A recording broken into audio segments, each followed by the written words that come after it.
13টি বছর ধরে রাস্তায় রাস্তায় ঘুরে বেড়ায় বাবার জন্য, দাদার জন্য। আমাদের লাকসামের পারভেজ ভাইয়ের সন্তান রাতুল আমাদের সাথে এখন কিছু কথা বলবে।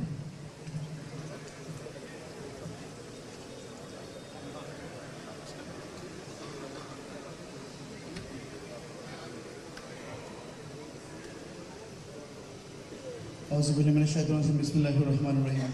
আমি শাহরিয়ার কবির রাতুল, কুমিল্লার লাকসাম থেকে 2013 সালে 27শে নভেম্বর গুম হওয়া তৎকালীন লাকসাম পৌরসভা বিএনপি সভাপতি হুমায়ুন কবির পারভেজের সন্তান।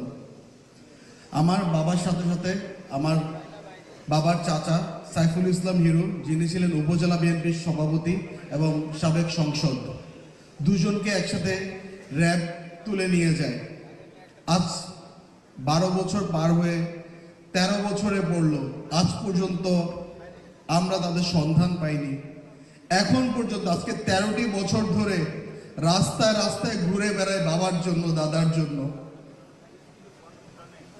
এমন কোনো জায়গা নাই যে জায়গাটায় যাই নাই বাবার সন্ধানে। কোথায় আছে বাবা?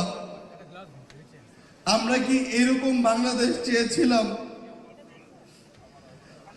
আমাদের জনাব চেয়ারম্যান সাহেব, জনাব তারেক রহমানের কাছে আমি অনুরোধ করব যে আমরা যদি ইনশাআল্লাহ আগামী দিনে যদি জনগণের ম্যান্ডেট নিয়ে যদি ক্ষমতায় আসতে পারি, গুম খুনের বিচারের জন্য এমন একটি আইন তৈরি করবেন, পরবর্তীতে কেউ যেন এই গুমের মতো জঘন্য কাজ করার মতো সাহস না করে।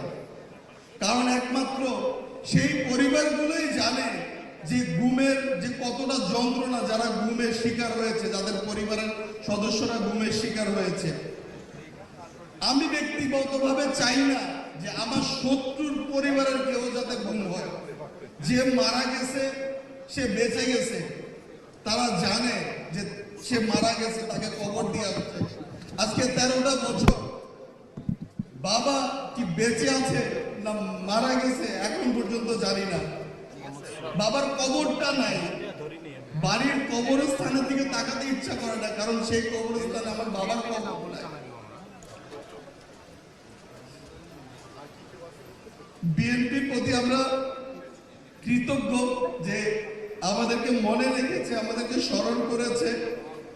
দেশনেত্রী বেগম খালেদা জিয়া যখন জেলে যায়, অসুস্থ ছিল, তখন আমরা যারা গুম পরিবারে ছিলাম, বিশেষ করে আমি আমার অনুভূতিটাই বলি, আমাদের কাছে মনে হচ্ছিল আমরা মনে হয় গার্ডিয়ান শূন্য হয়ে গিয়েছিলাম। দীর্ঘ 4-5টি বছর আমরা অলমোস্ট গার্ডিয়ান শূন্য হয়েছিলাম। জনাব তারেক রহমান, আপনি দেশে আসার পরে আমরা আশায় বুক বেঁধেছি। আপনি আবার ডেকেছেন, আমাদের দৃঢ় বিশ্বাস ছিল। আপনার প্রতি কৃতজ্ঞতা জানিয়ে আমার বক্তব্য শেষ করছি। ধন্যবাদ।